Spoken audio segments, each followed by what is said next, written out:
Have you ever looked at history and felt like it's just, I don't know, one big chaotic scramble? Unrelated events, sudden collapses, wars. Like there's no real underlying logic. Oh, absolutely. You could definitely feel that way when you're just looking at the surface, the sheer volume of stuff that's happening. Right, we're just bouncing from one big moment to the next, kind of reacting randomly. But what's truly fascinating, and what we're going to explore in this deep dive, is that underneath all that apparent chaos, there are these profound underlying patterns, really deep connections. Okay, I'm intrigued. Patterns beneath the chaos. Exactly. And we're drawing today from the really insightful work of Professor Craig G. Benjamin, using an approach called big history. Okay, hold on. Before we get into the patterns, for listeners who might not know, what exactly is big history? Sounds big. It is. Hmm. Think of it like zooming way, way out, Hmm. taking this almost cosmic perspective on things. So it's an approach that looks at humanity's story, not just through, say, nations and emperors, but how everything shapes it: geology, climate, biology itself, and over these vast stretches of time. So connecting the dots from the very beginning. Pretty much, yeah. Yeah. From the Big Bang right up to today. For us, right now, it's this amazing lens to understand how our unique human ingenuity, our cleverness, constantly interacts with the planet, with our environment. And that interaction shapes civilizations, their rise and fall. Fundamentally, that's the core idea we're digging into. Got it. That makes perfect sense. So with that huge perspective, what's the first major pattern that really jumps out when you look at our earliest settlements? The more permanent ones, why did some last for millennia while others just vanish? It absolutely boils down to something fundamental: our relationship with natural resources, especially water, and the sustainability that came with it. Water is life, basically. Exactly. Yeah. And consider two really powerful examples from the sources: Jericho and Enau. Jericho, in the Fertile Crescent, it thrived for an incredible 14,000 years. Whoa, 14,000 years. That's astonishing for one place. It really is. And its secret, this incredibly reliable spring, Elisha's spring, it still provides over 1,000 gallons of fresh water every single minute, Yeah. even today. 1,000 gallons a minute. Wow. Yeah, so its people lived pretty comfortably, even though it's a harsh desert environment, Yeah. all because of this natural abundance. So that reliability, that consistent resource, that was basically the key to survival there long term. It was the absolute foundation. Now, contrast that with Enau. It's about 2,500 miles away northeast, out on this arid plain near the Karakum Desert. Okay, different environment. Totally different. It depended on water flowing down from nearby mountains. But here's the telling part. The name Enau itself actually means new water. New water, what does that imply? It implies they were constantly searching. The sources show as people were repeatedly forced to find new water sources because the old ones kept shifting or drying up. Climate change, basically, on a local scale. So they kept having to move, adapt. Tremendous effort, large-scale relocations over thousands of years. But in the end, Enau just couldn't sustain itself. The water wasn't reliable enough. So human effort, ingenuity, it just wasn't enough for now when the water fundamentally ran out. But Jericho, its natural gift, kind of protected it. Precisely. Yeah. And think about how that core difference abundance versus this constant struggle would have shaped daily life, the whole long-term picture for these communities. Yeah, how did it shape them? Well, the sources highlight that Jericho's big challenge, ironically, was often defending its precious water from invaders. Its prosperity made it a target. Conflict. Okay. Abundance attracts trouble. Right. Whereas Anno was locked in this constant battle against scarcity just for survival. It's not just some old story, Yeah. It's a really stark lesson. Consistent resources are the bedrock. Scarcity. That often leads to conflict, or eventually people just giving up on a place. That really drives home the environment's role. And leads us straight into another fascinating idea the sources bring up, something called the trap of sedentism. Trap of sedentism. Okay, break that down. So the people who first settled Jericho, these folks called the Natufians, this was way back, maybe 14,000 years ago, early Holocene foragers. They weren't farmers initially. Right, hunters and gatherers. Exactly. But they were affluent foragers. They settled down in places like Jericho because of the natural abundance. They lived well, hunting gazelles, harvesting wild grains that grew plentifully. Life was good. Sounds pretty ideal. Where's the trap? The trap is that this very comfort, settling down in one place, sedentism had allowed or maybe even encouraged population growth. Their numbers started to rise. Okay, more people in one spot. And as their numbers grew, they were kind of forced into smaller, more crowded territories. The easy abundance started to thin out relative to the population. Ah, resource pressure again. Yes, this pressure created the trap. They Mhm. couldn't easily go back to being nomadic foragers spreading out because there were too many people. They were stuck. And this necessity, this trap, forced a huge human breakthrough. Which was? Agriculture, the invention of farming. Get out of here. So, settling down, enjoying the good life, eventually forced humans to invent farming. That sounds completely backwards. It feels counterintuitive, doesn't it?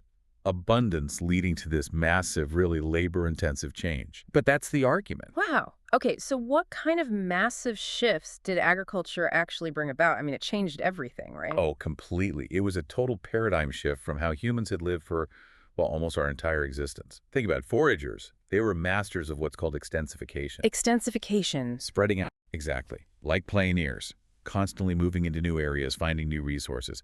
Farmers, though, they had to master intensification. Okay. Intensification. Right. Doing more with less space. Precisely.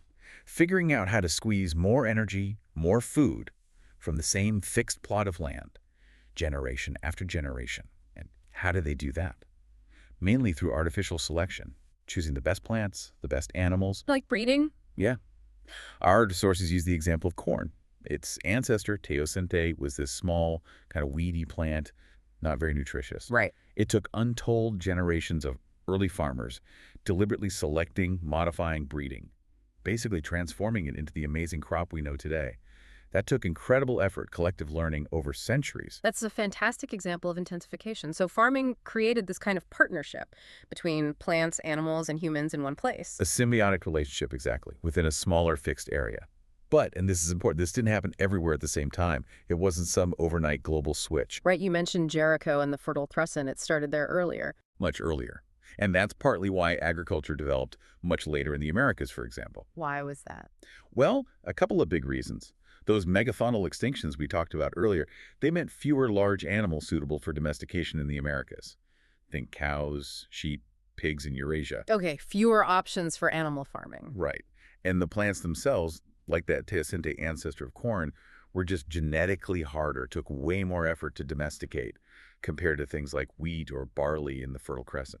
So the environment, the available species, really dictated the timing of this massive agricultural shift across the world. Absolutely. It shows how deeply environmental factors were intertwined with human innovation right from the start. This really highlights how much climate and environment were active players, not just scenery. Can you give me another example, something bigger than just a local spring drying up? How does climate push really massive changes? Oh, definitely. It feels like we often forget just how connected our whole history is to the planet's pulse, doesn't it? Totally. We think it's all politics and kings. But the sources describe it as a long climate roller coaster that humanity has been riding. Think way back, early humans navigating these long, intense glacial stages. Ice ages, yeah. And maybe, just maybe, severe droughts linked to those cycles forced some of the first migrations out of Africa, perhaps around 195,000 years ago.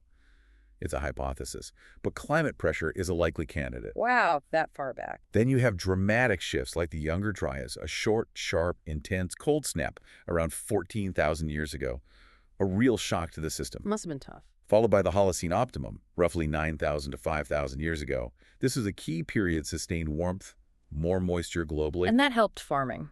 Absolutely critical. It created the stable conditions that allowed widespread agriculture to really take root and spread across the globe. It wasn't just possible, it was advantageous in many places. But climate wasn't always helpful, right? It could be destructive, too. Hugely destructive. The sources show really clear links between specific climate events and major societal disruptions, even full-on collapses. Like what? Okay, take the Eastern Mediterranean around 1200 BCE. There's strong evidence for a severe, prolonged drought, coinciding with what historians call a dark age. The late Bronze Age collapse. Exactly. Widespread system collapse, cities abandoned, trade routes disrupted, and you see these chaotic migrations, often violent by groups, sometimes lumped together as the Sea Peoples. Ah, yes, the mysterious Sea Peoples. Their origins are still debated, but climate stress, the drought, likely played a major role in pushing populations, causing that upheaval across the whole region. So climate instability fuels human instability. It certainly seems to. Another powerful example, the Mochica culture in the Andes. Between about 562 and 594 CE, they got hit by this devastating triple whammy. Severe droughts, massive earthquakes, and torrential El Nino floods. Oh man, all at once. Yeah, it's just completely destroyed the agricultural basis of their society. Their complex irrigation systems were ruined. The culture couldn't recover. So climate wasn't just a backdrop, like you said. It was this constant active force, pushing people to move, to innovate, or sometimes just overwhelming them. Precisely. Which raises that crucial question. If the environmental pressures were often so immense, so challenging, what was it about us, about humans, that allowed us to adapt and survive in ways most other species just couldn't? Yeah, what's our special sauce? In a word, collective learning. That's what the sources emphasize as the key differentiator. Collective learning. It's our unique ability, which really hinges on symbolic language, to share incredibly detailed information, to pool knowledge, and crucially, to pass it on accurately across generations and even between different communities. So not just individual learning, but networked learning. Exactly. Think of it like this. Most species are like standalone computers. They learn, but it's mostly individual trial and error, maybe some imitation. Humans. We're like networked computers. We have access to this vast, ever-growing shared database built up by millions before us. That's a great analogy. And this allowed us to adapt culturally and technologically, not just biologically like other species. It's how we came up with specialized clothing for cold climates, different kinds of shelters, tools like the boomerang, amazing water-finding skills in deserts, Seafaring tech. sophisticated seagoing technologies for crossing vast oceans, and of course, controlling fire. All these things let us survive and thrive in almost every environment on Earth. This accumulated knowledge is our superpower. It really is like a superpower, this shared knowledge base, constantly growing. No other animal has anything like it. But this power, it's had a huge impact on the planet itself, right? It wasn't always some gentle coexistence. No, definitely not. That's a really important point the sources make, pushing back against that sometimes romanticized view of ancient peoples living in perfect harmony with nature. The sort of noble savage idea. Kind of. Modern evidence often tells a different story. Our sources talk about practices like fire stick farming, used by Australian Aboriginal peoples for millennia. Fire stick farming, what's that? It involves intentionally setting fires to large areas of bushland. It wasn't random destruction. It was landscape management. To what end? To change the vegetation, turn dense scrubland into open grassland, which encouraged kangaroos and other game they hunted. It suppressed certain species, promoted others. It dramatically reshaped ecosystems to maximize food productivity for humans. So actively managing, even manipulating the environment on a large scale. Yes, and perhaps even more dramatically, think about when early humans, equipped with this collective learning and new technologies, spread out across the globe. They arrived in continents like Australia and the Americas. Places that hadn't seen hominins before. Exactly. Places where the large animals, the megafauna, had evolved for millions of years, without a predator quite like us, intelligent, cooperative, tool-using hunters. And the result was? A massive wave of extinctions. It seems largely inadvertent, but the impact was devastating. How bad are we talking? The numbers are staggering. In the Americas, something like 75% of all large animal-generate animals weighing over 100 pounds disappeared relatively soon after humans arrived. 3/4. Wow. And in Australia, it was even higher, maybe 86% or more. Woolly mammoths, giant sloths, saber-toothed cats, giant kangaroos, gone. So our superpower, collective learning, it was a double-edged sword from pretty early on. Gave us the power to thrive, but also to reshape and sometimes decimate our environments. Precisely. Unprecedented power, often with unforeseen and sometimes irreversible consequences. Okay, but listening to all this Jericho's water conflicts, the trap of sedentism leading to farming pressure, climate disasters, megafauna extinctions, isn't this all sounding a bit like, well, bleak, like a constant cycle? How do you mean? Like population grows, we use up resources, face a crisis, maybe collapse or barely scrape through. Repeat. This Malthusian cycle you mentioned, it seems to fit ancient history well. That's a very fair observation. But what about us today? With all our modern science and technology, have we actually broken free from that cycle? Or are we just, kicking the can down the road with bigger stakes? That is the critical question, isn't it? And you're right, the Malthusian cycle, that idea that population growth tends to outstrip resources or innovation, leading to checks like famine, disease, warfare, decline, it has been a recurring pattern since the agricultural revolution kicked off that intensification process. So are we still in it? Well, the sources point out that in our modern era, human impacts have become so huge, so global, that many scientists argue we've entered a whole new geological epoch, the Anthropocene. The age of humans. Yeah, basically the period where human activity is the single most powerful force shaping the entire planet, its climate, its biosphere, and we are facing immense challenges because of it. Like what, specifically? Things like accelerating fossil fuel depletion, the climate crisis, ocean acidification, shocking rates of species extinction, rapidly rising CO2 levels. These are global-scale resource and environment issues tied directly to our activities and population. So it does sound like we're still wrestling with that fundamental tension, just on a planetary scale now. It's a profoundly critical moment.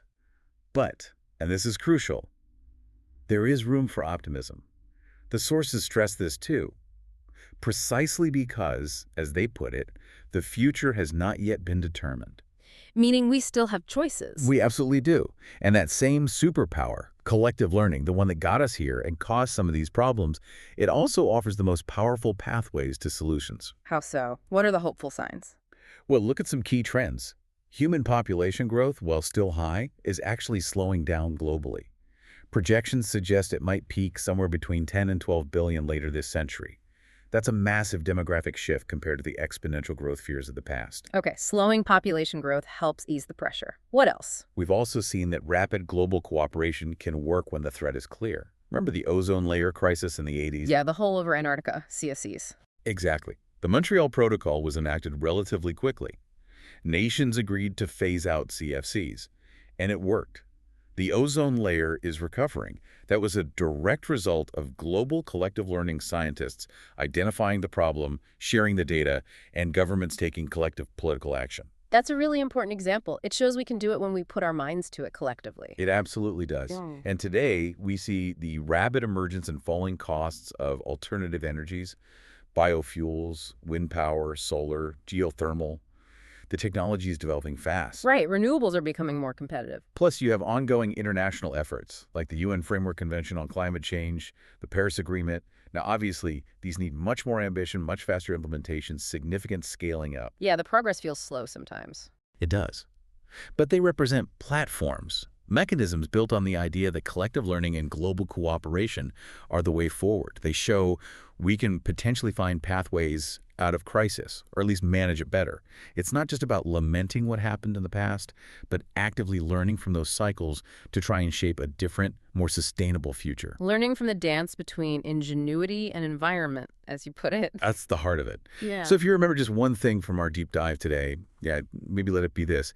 Human history isn't random chaos. It's this continuous story, this intricate, often really challenging dance between our collective ingenuity and the planetary environment we depend on. A dance. I like that metaphor. Understanding how past peoples adapted, how they impacted their world, how climate shaped their fates. That knowledge isn't just academic. It's absolutely crucial for navigating the unprecedented challenges we face right now here in the Anthropocene. Because we're still in the dance. We are. And our shared capacity for collective learning, that superpower, it remains our most powerful tool. It offers the potential for incredible prosperity, but it also carries this profound responsibility to use it wisely, to act sustainably. That's a really powerful way to frame it. It definitely shifts my perspective from just, dates and events to seeing these deeper forces at play. And it makes it feel urgent, relevant to us now. Thanks for breaking it all down. My pleasure. It really makes you think, though, as we look around the world today, early 21st century, and try to picture the world, say, 100 years from now, how optimistic should we really feel about our species' ability to actually mobilize the political will globally to make the big necessary changes rapidly, in a managed way, before a full-blown crisis forces our hand in chaotic ways? That's the million-dollar question, isn't it? It really is. And maybe on a more personal level, what can each of us actually do? Starting today and looking ahead over the coming decades, how can we modify our own lifestyles, our consumption patterns, to encourage those positive, sustainable trends we need? Food for thought.